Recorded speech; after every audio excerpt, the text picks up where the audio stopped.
Imaginez un chiffrier Excel hyper complexe, votre patron vous l'envoie, vous le travaillez avec Number d'Apple, vous lui retournez, puis c'est pas... On a beau dire que c'est 100% compatible, mais ça va toujours accrocher à un moment donné. La même chose peut arriver si vous travaillez avec LibreOffice ou OpenOffice. C'est pas plaisant de travailler des heures et des heures dans un document, le retourner à son patron, puis que son patron reçoit le document, ouvre le document, puis le document est comme corrompu ou pas formaté comme il devait. Alors, je vous conseille, si vous recevez, échangez des documents déjà faits avec Office, travaillez avec Office sur votre Mac. Sinon, il n'y a rien qui vous empêche de travailler avec, comme je vous dis, iWorks ou LibreOffice, OpenOffice. Il y a aussi Google Doc qui est pas mauvais non plus pour travailler, ça travaille très bien, sauf que j'ai toujours une certaine crainte de laisser mes documents chez Google. C'est pas ma meilleure place pour faire du stockage. J'ai déjà travaillé avec Google Docs. C'est vrai que ça fonctionne très bien, c'est accessible de partout, tout le monde peut travailler dans le produit, mais c'est pas... j'ai peur un peu de la confidentialité de mes documents, pas parce que c'est vraiment très important mes documents, mais pas grave. Moi qui en savent mieux que je suis. Aussi, si vous travaillez avec les produits Apple, c'est facile de travailler dans le cloud avec. Moi, c'est ça que je fais. Chaque article que je fais, je travaille avec Page je sauvegarde mes documents dans le cloud. Ça fait que je suis capable de travailler sur mon document à partir de mon Mac, ma tablette, mon iPad, même mon téléphone. Je suis capable de continuer mon document sur mon téléphone. Supposons que je suis au bureau, je travaille un peu sur j'ai une idée, je l'écris dans mon document sur mon iPhone. Quand je reviens à la maison, c'est déjà inscrit là au niveau de mon Mac. Il y a une belle compatibilité là à ce niveau-là. J'ai aussi eu une question qui concernait l'emplacement où sauvegarder nos données. Dans la question, il y avait mention du cloud. Je vous dirais que oui, c'est une bonne idée de mettre ces documents dans le cloud. L'espace de stockage du cloud, c'est payant. Puis, tant qu'à choisir un espace de stockage de cloud, je vous dirais, vous êtes aussi bien d'y aller avec le iCloud d'Apple. Il est un petit peu plus dispendieux, mais il s'intègre tellement bien dans tout l'écosystème Apple que c'est un charme à utiliser. Personnellement, j'utilise pas le cloud à l'exception là, des articles que j'écris là, qui sont temporairement, là, comme je vous expliquais tantôt, temporairement dans le cloud. Vous pouvez, oui, copier vos documents dans le cloud, mais qu'est-ce que je suggère aussi, c'est de vous acheter un disque dur externe, peut-être 1 Tera ou 2 Tera. C'est environ 100$, un disque dur externe USB que vous pouvez brancher à votre Mac. Puis, si vous êtes bien organisé là, sur votre Mac, là, vous devriez avoir tous vos documents dans le répertoire documents. Fait que vous prenez le répertoire documents puis vous le copiez sur votre disque dur externe. C'est un peu long, mais ça vous donne une autre option là, pour sauvegarder vos données. Ce qui peut être pratique si vous devez utiliser votre Mac dans un endroit où il n'y a pas d'Internet, donc pas d'accès au cloud. Vous pouvez utiliser là, vos fichiers que vous avez sur votre disque externe. C'est plus qu'on a d'endroits où c'est que nos documents sont sauvegardés, mieux que c'est. C'est sûr qu'il faut faire des backups plus souvent, mais je vous dirais, au niveau des backups des données, là, on n'est jamais trop prudent. Là. Ça serait dommage de perdre 10 ans de photos là, simplement parce que le disque de votre Mac est défectueux et que vous n'avez pas eu la souciance là, de faire un backup quelque part. Même les disques externes, là, ce sont des disques là, qui fonctionnent bien, mais c'est quand même des disques mécaniques, fait que ils peuvent briser aussi. Fait que ne vous fiez pas uniquement qu'à un disque externe pour faire le backup de vos données. Question qui se ressemble. La première, c'était quelle est la meilleure façon de faire un backup? Tant qu'à parler des backups, quelle est la meilleure façon de faire le backup de mon iPhone? Et l'autre question, c'était quelle est la meilleure façon de faire le backup de mon Mac? Je vais commencer avec le iPhone. Au niveau du iPhone, il y a une fonctionnalité dans l'iPhone qui fait le backup dans le cloud. Par défaut, Apple nous donne 5 GB d'espace de disque d'espace de disque dans le cloud pour faire des backups. Oui, on peut l'utiliser. C'est sûr que c'est pas vraiment un très gros espace. Surtout si vous avez beaucoup de photos sur votre téléphone, vous allez rapidement engorger le 5 GB qui est donné. On peut grossir cet espace en payant quelques dollars par mois pour avoir 50 GB. Ça va jusqu'à 12 ou 13 dollars, me semble, de mémoire pour avoir 2 Tera.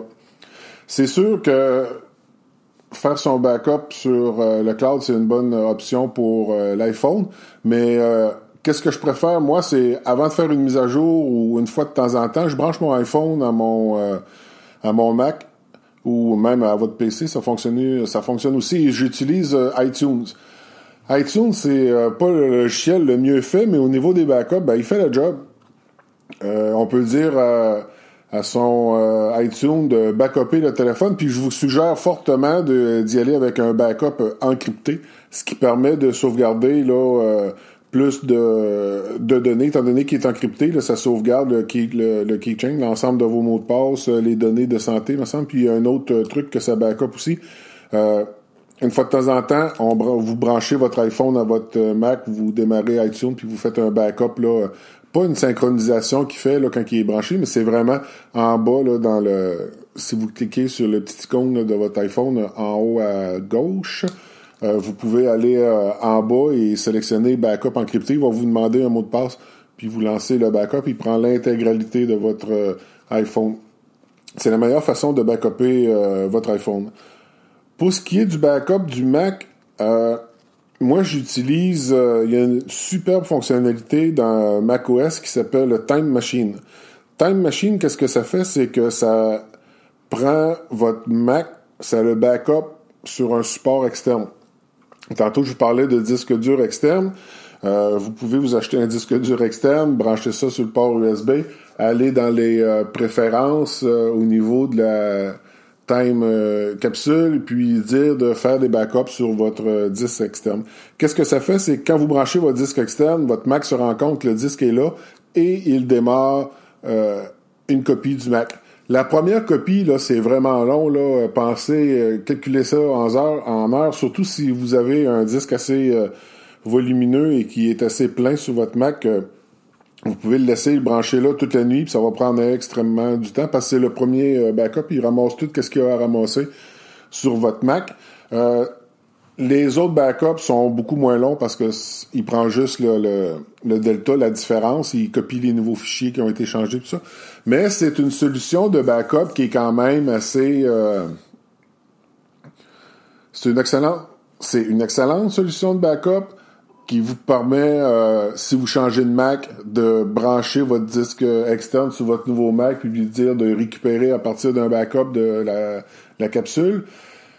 Mais c'est un backup qu'il faut faire attention que les fichiers sont gardés, tout le contenu de votre Mac est conservé, sauf que pendant plusieurs jours, mois et années quasiment, sauf que quand le disque est plein, il y a certaines informations qui vont s'effacer pour faire place aux nouvelles informations. C'est un bon backup, oui, mais c'est surtout un bon backup pour, qu'est-ce que je dirais... les gars de Windows vont me reconnaître, là, le system state, ça veut dire toute votre configuration de votre Mac, toutes ces choses-là, c'est pris en backup.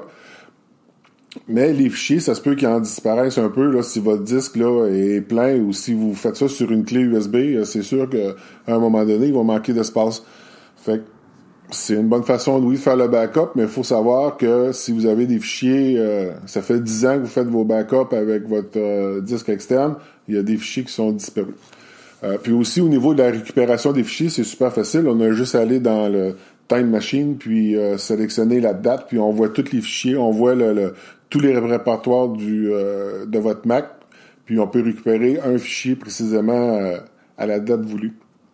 L'autre façon de faire, c'est quand je vous disais, si vous êtes bien organisé sur votre Mac, que tous vos documents sont dans le répertoire, dans le dossier documents, c'est comme je vous ai dit, vous prenez le dossier document puis vous le copiez sur votre disque dur externe.